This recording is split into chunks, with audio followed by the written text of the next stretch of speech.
مساء الخير. أنا بتكلم على موقف حصل معايا وبوجه رسالة عامة إلى من يهمه الأمر.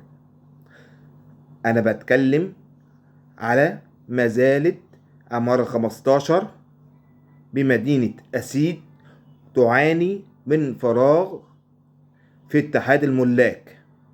اتحاد الملاك الموجود حاليا في العمارة ده اتحاد غير رسمي بالمرة وغير معترف بيه وغير مسجل، ومش من حقه ان هو يطالب السكان بأي التزام مادي.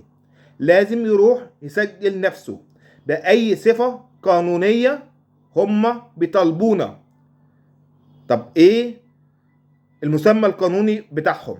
انتم سكان زينا زيكم. احنا هنا اقدم سكان في مدينة اسيد. مدينة اسيد دي اتبنت علينا والحمد لله، اتبنت على ايدينا والحمد لله ان الحاج احمد ابو عيسى تاريخه مشهود. وبأكد عمرنا ما كنا عايشين على حساب حد. الجميع كانوا عايشين على لحم كتافنا عشان احنا اسود بعكس الاخرين. السيد المحترم المسؤول عن اتحاد ملاك عمارة 15 بعت لي رسالة عن طريق حارس العمارة يقول لك فلوس الصيانة. عمرنا متأخرنا عن فلوس الصيانة. جيب لي شهر ان احنا اتأخرنا فيه او تقاعسنا عن عدم الدفع. جيب لي شهر. انا عايز حد يبقى عنده شجاعة ادبية واحترام متبادل يواجهني يقول لي انت متأخر في التزامك المادي.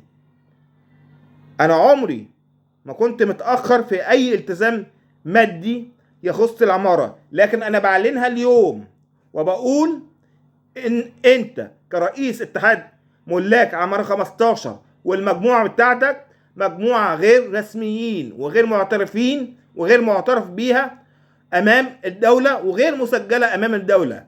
روحوا سجلوا نفسيكم الاول في الحي يبقى عندكم صفة قانونية. انتم ما عندكمش صفة قانونية.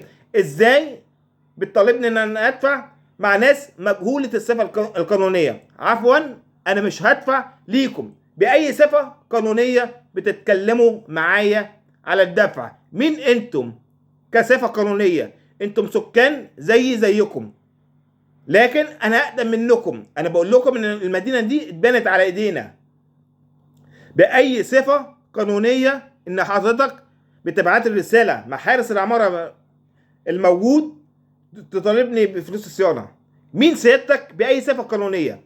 ما بيني وما بينك القانون العادل والمحامي، عشان انا مش بتعامل مع ناس ما عندهمش صفة قانونية او ناس مجهولة زيكم. وانتم حولتوا كهرباء الاسانسير على العمارة. يعني انا بدفع الكهرباء مرتين، مرة هنا ومرة هنا. كل الازعرينة دي عشان احنا اتكلمنا في حقنا. ازاي انتم بتتكلموا في حقنا؟ فحصلت ولعة وحصلت نار واشعال نار، وانت سيادتك اقحمت نفسك في مشكلة بعيدة عنك اساسا، كأنك بتاخد طار حد. وانا في انتظار اي حد عايز يتكلم معايا. انا منتظر اللحظة دي بفارغ الصبر، وعمري ما انسالك الاهانة اللي وجهتها للحاجة والدتي. الحاجة مش بتعيش على حساب حد. الحاجة بتدفع كل شيء واجب عليها. الاخرين هم اللي بيعيشوا على حساب الحاجة. افهم الكلمة دي. الاخرين هم اللي بيدفعوا، هم اللي بيعيشوا على حساب الحاجة. انا مش هنسالك الاهانة والتطاول اللي عملته مع الحاجة. الجروب يولع الجروب، ما يهمنيش الجروب ده مش مقياس. احنا موجودين غصبا عن الكل، غصبا عن الجميع، وتاريخنا مشهود وعمرنا ما تأخرنا في اي دفع التزام مادي. انا عايز الايصالات مختومة، وعايز كل الايصالات وعايزكم تكونوا اتحاد ملاك رسميين مسجلين في الحي، والجهات الرسميه للدوله، والدوله تعرفكم. انا بناشد كل الجهات وبقول ان اتحاد ملاك عماره 15 اتحاد غير رسمي، غير معترف به، غير مسجل. انجدونا من هؤلاء. الصراحه انا بقولها علني. باي صفه قانونيه انت بتتكلم معانا؟ باي صفه قانونيه؟ مين سيادتك صفه قانونيه؟ ردوا علينا. شكرا، مع السلامه.